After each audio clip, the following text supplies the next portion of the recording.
நண்பர்களே, கடந்த வாரம் மோகேஷ் தொடர்பாக பல முக்கியமான தகவலை நாங்கள் சகப்பனிடம் கேட்டு தெரிந்து கொண்டோம். பலருக்கு இது தொடர்பான கேள்விகளும் இருந்திருக்கின்றன. பலர் கொமெண்ட்ஸ்ல அது தொடர்பாக எழுதியிருந்தீர்கள். மிக நன்றி. நிறைய பேருக்கு அது பிரயோசனமாக இருந்திருக்கிறது. இன்னும் பல விஷயங்கள் இந்த மோகேஷ் விஷயத்துல வீடு வாங்குறது ஒரு விருப்பம், ஆசை, தேவை, தேட்டம், இதன் மூலமாக நாங்கள் வீடு வாங்கிக் கொள்வோம். ஆனால் அதற்கு பிறகு வருகின்ற விஷயங்களை ஒரு ஆலோசகரை கொண்டுதான் நாங்கள் தீர்க்க வேண்டிய ஒரு நிலைமை இருக்கிறது. என்ற எல்லா விஷயங்களும் எங்களுக்கு தெரியாது. இந்த நேரத்தில் செக்கப்பன் அழகு இன்று முக்கியமான ஒரு விஷயம் தொடர்பாக பேச இருக்கின்றார். எங்களோடு செக்கப்பன் அழகு இருக்கின்றார். வணக்கம் செக்கப்பன். வணக்கம் மனஸ். கடந்த முறை நீங்கள் குறிப்பிட்ட விஷயங்கள் மிக முக்கியமான விஷயங்கள். இப்ப இன்றைக்கு நாங்க பார்க்க போற விஷயம் இந்த ஓவர் பேமெண்ட் இருக்கு தானே. இப்ப அநேக மாணவர்கள், இப்ப எனக்கு தெரிந்து அநேக மாணவர்கள் இன்ட்ரெஸ்ட் மட்டும் பே பண்ணி கொண்டு இருக்கிறார்கள். கடைசியில அது இறுகி போய் விடுகிறது. மிக சிக்கலான ஒரு நிலைமைக்கு கொண்டு போய் விட்டு விடுகிறது. கடைசியில வீடே ஏலத்துல போக வேண்டிய ஒரு நிலைமைக்கு கூட போகின்ற ஒரு சூழ்நிலை நான் கேள்விப்பட்டிருக்கிறேன். ஆகவே இந்த ஓவர் பேமெண்ட்ல வீடு வாங்கினவர்கள் எவ்வளவு தூரம் கவனம் செலுத்த வேண்டும்?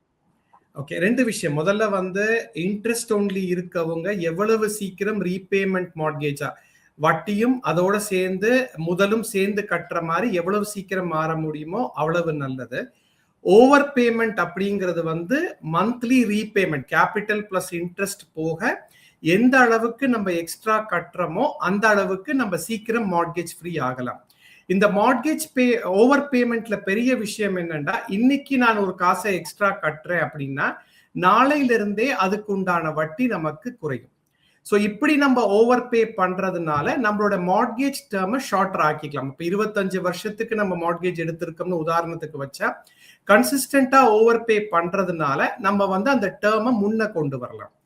இன்னொரு பாயிண்ட் எல்லாரும் நினைப்பாங்க, பெரிய காசா தான் 10,000 5,000 அப்படித்தான் நான் ஓவர் பே பண்ணணும்னு எந்த கட்டாயமும் இல்லை. ஒரு சின்ன பேமெண்ட்ல ஆரம்பிச்சா கூட அதோட இம்பாக்ட் நமக்கு லாங் டேர்ம்ல நல்லா இருக்கும். இன்னைக்கு ஒரு 100 பவுண்ட் மாதம், ஒரு 100 பவுண்ட் இன்னையில இருந்து கட்ட ஆரம்பிச்சோம் அப்படின்னா அதோட இம்பாக்ட் நமக்கு சிக்னிபிகண்டா இருக்கும். ஸோ ஸ்மால் அமௌண்ட்னு யோசிக்க தேவையில்லை, ஒரு இடத்துல ஸ்டார்ட் பண்ணத்தான் வேணும்.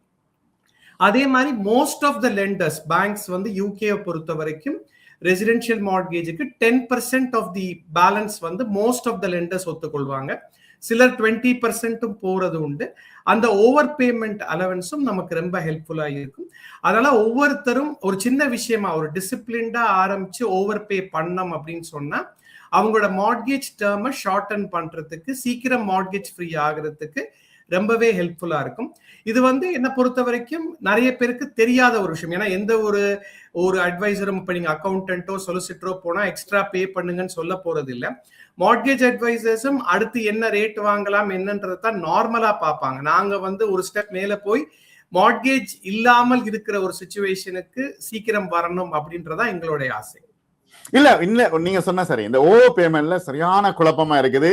இப்ப சில பேர் ஓகே இன்ட்ரெஸ்ட் ஃப்ரீ மட்டும் போட்டுட்டு அப்படியே சும்மா இருந்து விடுவார்கள். அது தந்த பாட்டுல ஓடிட்டு இருக்குது. அதுக்கு ஒரு அப்டேட்டும் இல்ல, ஒன்றும் இல்ல. நீங்க ஓவர் பேமெண்ட்டை கட்ட சொல்லி நீங்க பூஸ்ட் பண்றீங்க. இப்ப இதனால இந்த எனக்கு புரியல, எனக்கு போதாம இருக்குது. புரியலைன்னா இந்த புரிதல் போதாம இருக்குது. நீங்க எனக்கு இன்னும் கொஞ்சம் தெளிவா விளங்கப்படுத்தணும். சரி, இப்ப ஒரு லோன் எடுக்கிறேன், ஒரு 200,000 பவுண்டுக்கு லோன் எடுக்கிறேன். அதுக்கு மந்த்லி பேமெண்ட் 1,300 அப்படின்னு லெண்டர் கொடுக்குறாங்க. அதை நம்ம ஒரு 25 இயர் டேர்முக்கு அப்படின்னு எடுத்தோம் சொன்னா 25 வருஷம் இதை கட்டி கொண்டு இருக்கணும். எல்லாருக்கும் ஆசை மார்ட்கேஜ் ஃப்ரீ சீக்கிரம் ஆகணும். 25 வருஷம் வரைக்கும் இல்லாமல் எவ்வளவுக்கு எவ்வளவு சீக்கிரம் நம்ம இன்ட்ரெஸ்ட் மார்ட்கேஜ் ஃப்ரீயா வர்றோமோ அவ்வளவுக்கு அவ்வளவு நல்லது.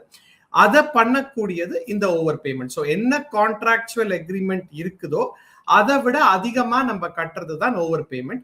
அப்படி கட்டணும்னு சொன்னா இன்ட்ரெஸ்ட் நமக்கு உடனேயே பெனிஃபிட் வரும். அது நமக்கு யூகே பொறுத்த வரைக்கும் எல்லாம் டெய்லி ரேட் மார்ட்கேஜ் என்றுவாங்க. இன்னைக்கு மார்ட்கேஜ் கட்டிட்டா நாளையில இருந்து அதுக்கு நமக்கு சேவிங் கிடைக்கும். ரைட். இதுல ஒரு கேள்வி ஒன்று வருது என்னன்னா, இந்த ஓவர் பேமெண்ட் சரி, இது எப்படி இப்ப பொதுவாகவே இப்ப நீங்க சொன்னீங்க லோன் எடுக்கிற ஒரு விஷயம்னு சொன்னீங்க. லோன் எடுத்தா மந்த்லி டைரக்ட் டெபிட்ல போய்கொண்டே இருக்கும் என்ற ஒரு விஷயம் தெரியுது, மக்களுக்கு சாதாரணமா தெரியுது. ஓகே மந்த்லி டைரக்ட் டெபிட்ல அது 500 பவுனோ 600 பவுனோ வெட்டி கொண்டே போகும். ஆனா இந்த மோர்கேஜுக்கு இவ்வளவு தூரம் கரிசனை செலுத்துறதா இல்ல. அதனாலதான் நிகழ்ச்சிகள் மூலமா நாங்க விளங்கப்படுத்துற ஒரு விஷயம். உங்களுக்கு புரியுதானே நான் என்ன சொல்றேன்? Correct, S. சோ நீங்க சொல்ற மாதிரி டைரக்ட் டெபிட்ன்றது பேங்க் எடுக்கிறது. சோ உங்களுக்கு monthly payment direct debit bank எடுக்கும். இன்னைக்கு நான் ரெக்கமெண்ட் பண்றது, நீங்க ஓவர் பே பண்ண விரும்புறவங்க நீங்க ஒரு ஸ்டாண்டிங் ஆர்டர் வைக்கலாம். நீங்களே வந்து இப்ப உங்க மார்ட்கேஜ் கம்பெனிக்கு பேசி அவங்க எந்த அக்கவுண்ட் டீடைல்னு வாங்கி ஓவர் பே பண்ணலாம். இப்ப உதாரணத்துக்கு நீங்க ஸ்மால் அமௌண்ட்ல இருந்தே ஆரம்பிக்கலாம். மந்த்லி 100 பவுண்ட் உங்களோட கான்ட்ராக்சுவல் ஆப்ளிகேஷன் போக மந்த்லி 100 பவுண்ட். இப்ப நம்ம நெக்ஸ்ட் ஸ்லைட் பார்த்தோம்னா மந்த்லி 100 பவுண்ட் கட்டுறீங்க அப்படின்னா இப்ப நம்ம அசியூம் பண்ணிருக்கிறது வந்து 325,000 பவுண்ட் மார்ட்கேஜ் இருக்க ஒருத்தர் 25 இயர்ஸ் மார்ட்கேஜ் டேர்மா வச்சு 4% இன்ட்ரெஸ்ட், இன்னைக்கு வந்து ரஃபா போயிட்டு இருக்க இன்ட்ரெஸ்ட் ரேட் 4% அப்படின்னா அவர் மந்த்லி 1700 கட்டுவார். அந்த 1700 டைரக்ட் டெபிட்ல எடுக்கும் போது ஒரு 100 பவுண்டை இவங்க ஸ்டாண்டிங் ஆர்டர்ல எவ்ரி மந்த் கட்டினாங்க அப்படின்னு சொன்னா அது வந்து 2 இயர்ஸ் 3 months. கிட்டத்தட்ட 10% ஆஃப் த டேர்மை குறைச்சிருது. 25 வருஷத்துக்கு பதிலா 2 வருஷம் 3 மாசம் நமக்கு குறையுது. இதனால நமக்கு இன்ட்ரெஸ்ட் சேவிங் அப்படின்னு பார்த்தா 19,000 பவுண்ட்ஸ் நமக்கு இன்ட்ரெஸ்ட் சேவிங்கா இருக்கு. இப்ப 100க்கு நான் சொல்லியிருக்கேன். அதே மாதிரி 250 per month கட்டினா 4 இயர்ஸ், கிட்டத்தட்ட 5 இயர்ஸ், 4 இயர்ஸ் 11 months 41,000 குறையுது. 500 பவுண்ட் கட்ட முடிஞ்சவங்க 8 இயர்ஸ் டேர்மை குறைக்கலாம். 67,000 பவுண்ட்ஸ் அவங்களுக்கு இன்ட்ரெஸ்ட் சேவிங் வரும். இந்த டிசிப்ளின் தான் இதுல முக்கியம். இப்ப நம்ம ஸ்டாண்டிங் ஆர்டரா செட் பண்ணா என்னைக்கு வேணா நம்ம போன் பண்ணி கேன்சல் பண்றதுக்கான வாய்ப்பு இருக்கு. பட் கேன்சல் பண்ணாம முடிஞ்ச அளவு டிசிப்ளின்டா நம்ம மந்த்லி ஓவர் பே பண்ணோம் அப்படின்னு சொன்னா நம்ம வந்து இந்த அளவு ரிடக்ஷன் இன் டேர்மோ சேவிங்கும் நம்ம பண்ணலாம். முக்கியமான விஷயம் நீங்க சொல்லி இருக்கிறீங்க என்னன்னா செக்கப்பன், ஓகே, இப்ப இதுல இருந்து எனக்கு விளங்குற என்னன்னா மோர்கேஜ் கட்டுற அந்த காசு ஒரு பக்கமாக பேங்குக்கு போய் கொண்டிருக்கும். இது எக்ஸ்ட்ரா 100 பவுண்ட் அல்லது எக்ஸ்ட்ரா 250 பவுண்ட் அல்லது எக்ஸ்ட்ரா 500 பவுண்ட் அப்படியா நீங்க சொல்ல வாரீங்க? கரெக்ட், எக்ஸ்ட்ராவா தான் சொல்றேன். அவங்க எடுக்கிற டைரக்ட் டெபிட் போக, டைரக்ட் டெபிட்ன்றது உங்க பேங்க் உங்க மார்கேஜ் லெண்டர் உங்க பேங்க்ல இருந்து எடுக்கிற காசு. ஸ்டாண்டிங் ஆர்டர்ன்றது நீங்களே விருப்பப்பட்டு கட்டுறது, நீங்களே விருப்பப்பட்டு இந்த பேங்க்குக்கு கட்டுறது. முதல் தடவை மட்டும் பேங்க்குக்கு கால் பண்ணி நான் ஓவர் பே பண்ண நினைக்கிறேன், உங்க பேங்க் அக்கவுண்ட் டீடைல் என்ன ப்ராசஸ் சொன்னா எல்லாருமே அநேக லெண்டர்ஸ் வந்து வெப்சைட்லயும் போட்டிருக்காங்க, இல்ல நீங்க ஒரு போன் பண்ணாலும் டீடைல்ஸ் கொடுத்துருவாங்க. மார்ட்கேஜ் லெண்டர்ஸுக்கும் நீங்கள் ஓவர் பே பண்றது ஒரு நல்ல விஷயம் தான். அவங்களுக்கும் எல்லாமே கண்ட்ரோலுக்கு வருதுன்றபடியா சப்போர்ட் பண்ணுவாங்க. அதை ஃபர்ஸ்ட் டைம் எடுத்துட்டு ஸ்டாண்டிங் ஆர்டரா நம்மளே விருப்பப்பட்டு இந்த மந்த்லி பேமெண்ட்டை கட்டணும். அது ஒரு நல்ல விஷயம். ஆனா எல்லாருக்கும் இது சாத்தியப்படாதே, என்ன செய்யலாம்? இப்ப மாசம் கட்ட முடிஞ்சவங்க, இப்ப மந்த்லி சர்ப்ளஸ் இருக்கவங்க இந்த ஆப்ஷன் செய்யலாம். இல்ல எனக்கு இப்ப ஒரு மந்த்லி கட்ட முடியாது, ஆனுவலா நான் ஒரு அமௌண்ட் கட்டுறேன், எனக்கு ஒரு போனஸ் வருது, இல்ல ரெகுலர் பேமெண்ட்டை நான் வந்து சேவ் பண்ணிட்டு ஆனுவல் பேமெண்டா கட்டுறேன் அப்படின்னு நீங்க நெக்ஸ்ட் ஸ்லைட் நம்ம பார்த்தோம்னா ஆனுவல் பேமெண்டா கட்டும் போது ஒரு 2,500 பவுண்ட்ஸ் மொத்தமா சேவ் பண்ணி ஒரு போனஸ் இன்கமோ என்ன ஒரு 2,500 எவ்ரி இயர் அவங்க ஓவர் பே பண்ணாங்க. இப்ப நிறைய பேர் வந்து இந்த கிறிஸ்துமஸ் டைம்ல வர்ற போனஸ் இல்ல டிசம்பர், லெண்டர்ஸும் கேலண்டர் இயர் தான் பார்ப்பாங்க. 2026 ஜனவரி டு டிசம்பர் தான் அவங்க அந்த ஓவர் பேமெண்ட் அலவன்ஸ் கொடுப்பாங்கன்ற போது டிசம்பர் கிறிஸ்துமஸுக்கோ எந்த டைம்ல நமக்கு போனஸ் வருதோ அந்த டைம்ல நம்ம ஒரு 2,500 கட்ட முடிஞ்சதுன்னு சொன்னா எக்ஸ்ட்ரா, இதுவும் எக்ஸ்ட்ரா பேமெண்ட் தான்.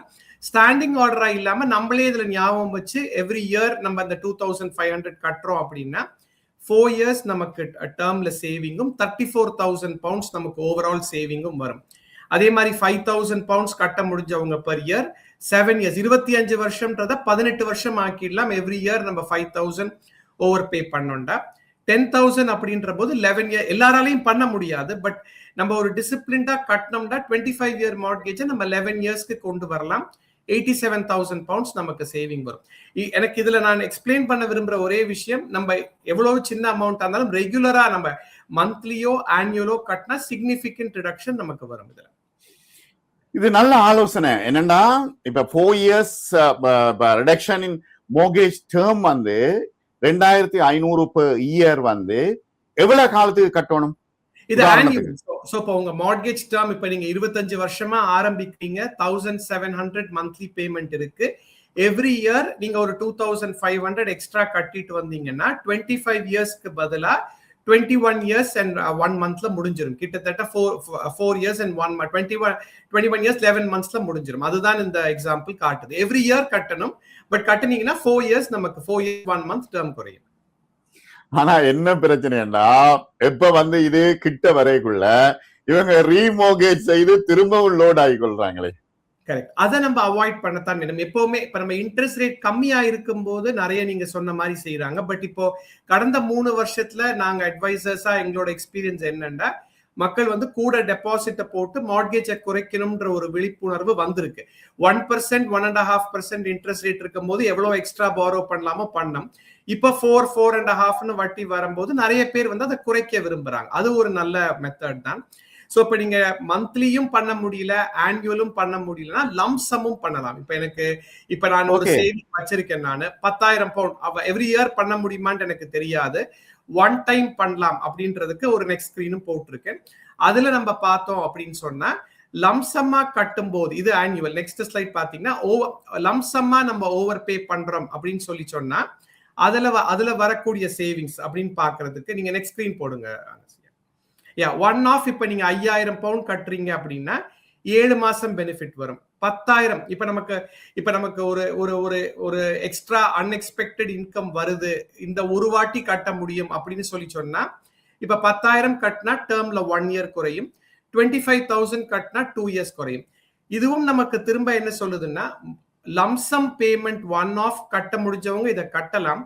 பட் ஆனா மந்த்லியும் ஆனுவலும் இருக்கிற அளவு இம்பாக்ட் இதுல இல்லை. அதான் டிசிப்ளின் தான் முக்கியம்னு சொல்லுவோம். ஃபைனான்சியல் அட்வைஸ் பொறுத்த வரைக்கும் டிசிப்ளின் தான் முக்கியம். இப்ப நீங்க 5 இயர்ஸ் குறைக்கிறதுக்கு 50,000 கட்டுறதை விட மாசம் 250 பவுண்ட் அப்படிங்கிறது நமக்கு இன்னும் ஒரு ஈஸியரா இருக்கும். பட் ஒவ்வொருத்தவங்களோட ஃபைனான்சியல் சிச்சுவேஷன் மாறும். இப்ப உதாரணத்துக்கு அப்பா அம்மாட்ட இருந்து ஒரு இன்ஹெரிட்டன்ஸ் வருது, ஒரு 50,000 பவுண்ட் வந்திருக்கு அப்படின்னா அதை நம்ம வந்து மார்ட்கேஜ்ல போட்டோம் அப்படின்னா 5 இயர்ஸ் நமக்கு டேர்ம் குறையும், 66,000 நமக்கு இன்ட்ரெஸ்ட் சேவ் ஆகும். சரி, இப்ப வந்து ஓகே நீங்க இதை சொல்றீங்க.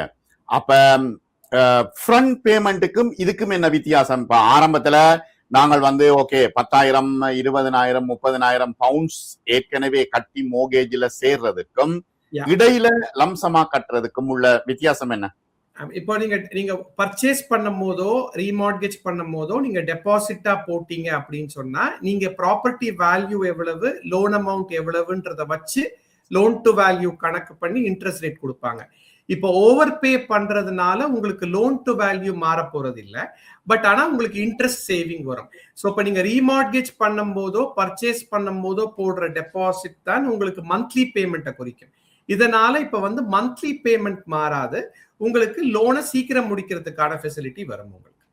சரிதான். இப்ப ஆரம்பத்துல பணம் இல்லாட்டி நீங்க இடையில இப்படியா செஞ்சு கொள்ளலாம். ஆனா ஒரு விஷயம், இப்ப மோர்கேஜ் வந்து எடுக்கிற நேரம் அல்லது அதுக்கு அங்கால வந்து எக்ஸ்சேஞ்ச் பண்ற நேரத்துல எல்லாம் கேக்குறாங்க, நீங்க வந்து பே பண்ணுவீங்களா எப்ப பே பண்ணுவீங்க, ஏன்னு அதை கேக்குறாங்க? ஏன்னா இப்ப ஒவ்வொரு லெண்டரும் வந்து ஒரு அலவன்ஸ் கொடுப்பாங்க உங்களுக்கு. வந்து நீங்க நினைக்கிற அமௌண்ட்டை பே பண்ண முடியாது. அதனாலதான் நான் சொன்னேன், first most of the banks, high street banks பொறுத்தவரையிலும் யூகே பொறுத்தவரையிலும் ரெசிடென்ஷியல் மார்ட்கேஜ்ல எல்லாருமே ஓவர் பேமெண்ட் அலோவ் பண்றாங்க. பட் ஒவ்வொருத்தரும் ஒவ்வொரு ரூல். சில பேங்க்ஸ் 20%, பட் மோஸ்ட் பேங்க்ஸ் 10%. அது என்னன்றதை தெரிஞ்சுக்கிறதுக்காகத்தான் அந்த ஓவர் பேமெண்ட். ஸோ ஒரு ஸ்டெப்பா பேங்கை கால் பண்ணி உங்களோட ப்ரொசீஜர் என்ன, எவ்வளவு நான் ஓவர் பே பண்ணலான்றதை கேட்டுட்டு அதுக்கப்புறம் நம்ம செட்டப் பண்றது ஒரு நல்ல விஷயம். இப்ப திடீரென்று காசு வந்தா ஓவர் பேமெண்ட் கட்டுறதுக்கு வசதி இருந்தா கட்டலாம் தானே? செட்டில் பண்ணலாம் தானே? செட்டில் பண்ணலாம் தான். நீங்க ஃபுல் அது வந்து இப்ப நீங்க ஃபிக்ஸ்ட் ரேட் 2 இயர் ஃபிக்ஸ்ட்ல இருக்கீங்கன்னா மொத்த லோனையும் செட்டில் பண்றதா இருந்தால் ஏர்லி ரீபேமெண்ட் சார்ஜ் இருக்கும். அந்த ஃபிக்ஸ்ட் ரேட் எடுக்கிற பீரியட் அதை நீங்க என்னன்றதை தெரிஞ்சு கொள்ளணும். அதை வந்து எப்பவுமே பேங்கை செக் பண்ணி ஒரு அட்வைஸ் எடுத்து பண்ணலாம். அது வந்து அது எல்லாருக்கும் வரப்போறது இல்லை. இப்போ ஒரு சிச்சுவேஷன்ல எல்லாம் வந்ததுன்னா அது எப்படின்றது பார்க்கலாம். அதுவும் ஒரு ஆப்ஷன் தான். ஓகே, அப்படி இல்லாட்டி அந்த மோர்கேஜ் அந்த காலம் முடிஞ்ச உடனே ஃபுல் பேமெண்ட் கட்டலாமா? ஃபுல் பேமெண்ட், ஆமா, ஃபிக்ஸ்ட் பீரியடோ அதான் இந்த ரீமார்கேஜ் வரும்போது எவ்வளவு எக்ஸ்ட்ரா டெபாசிட் போட முடியும்னு பார்ப்போம். அப்ப இந்த அலவன்ஸ் வராது. இப்ப ஃபிக்ஸ்ட் ரேட் வந்து உதாரணத்துக்கு 1 ஆகஸ்ட் முடியுதுண்டா, 1 ஆகஸ்ட் ஆஃப் திஸ் இயர் முடியுதுண்டா, 2 ஆகஸ்ட் நீங்க எவ்வளவு விரும்புறீங்களோ போடலாம். ஏர்லி ரீபேமெண்ட் சார்ஜ் வராது. நிறைய பிரயோசனமான விஷயங்கள். இன்றைய நிகழ்ச்சியை வந்து நிறைவு செய்யறதுக்கு வந்து நீங்க என்ன விஷயத்த மக்களுக்கு நீங்க சொல்லுவீங்க? சரி, ஓகே. இப்ப நெக்ஸ்ட் ஸ்லைட் பார்த்தோம்னு சொன்னா நம்ம வந்து பே பண்றதுன்றது நல்லது. ஆனா ஒரு விஷயம் தெரிஞ்சுக்கணும். இப்ப நம்ம 10,000மோ இல்ல மாசம் 100 பவுண்ட் உங்களுக்கு மாசமோ ஆனுவலோ ஒன் டைமோ நீங்க பே பண்ணும்போது பே பண்ணிருக்கேன், நாளைக்கு எனக்கு ஒரு தேவை, நான் எக்ஸ்ட்ரா பே பண்ணதை திரும்ப தாங்கண்டா பேங்க் தர மாட்டாங்க. ஸோ இது ஒன் வே ஸ்ட்ரீட் தான்.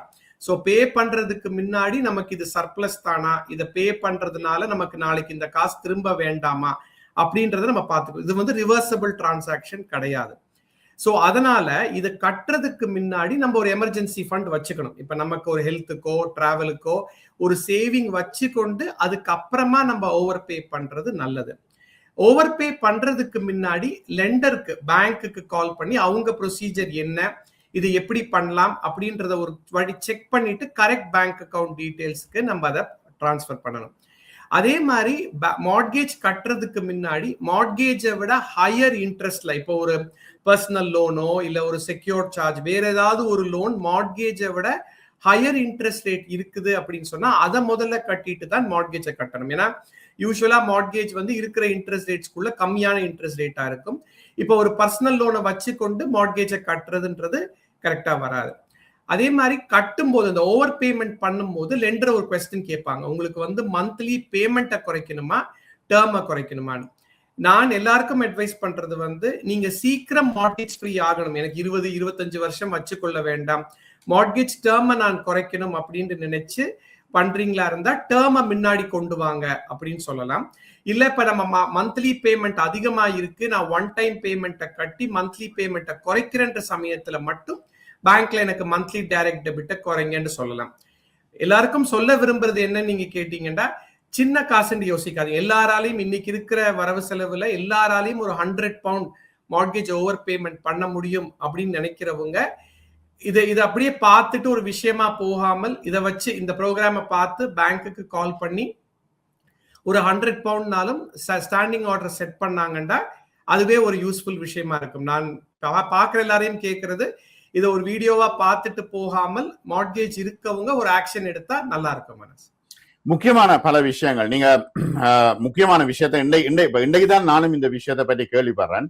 ஏன்னா ஓவர் பேமெண்டுடைய முக்கியத்துவம் என்ன, இதை வந்து ஒரு சிறிதா பெரிசா அல்லது பெரிய லம்சமா என்று யோசிக்காமல் சிறிய அளவில் இருந்து அந்த ஓவர் பேமெண்ட் ஆரம்பிக்கிறது வந்து மிக முக்கியமான நல்ல விஷயம். மிக நன்றி சகப்பன், உங்களுடைய ஆலோசனைகளுக்கு மற்றும் ஒரு காணொளியில் மீண்டும் சந்திப்போம். மிக நன்றி உங்களுக்கு. நன்றி. தேங்க்யூ அரஸ். நன்றி.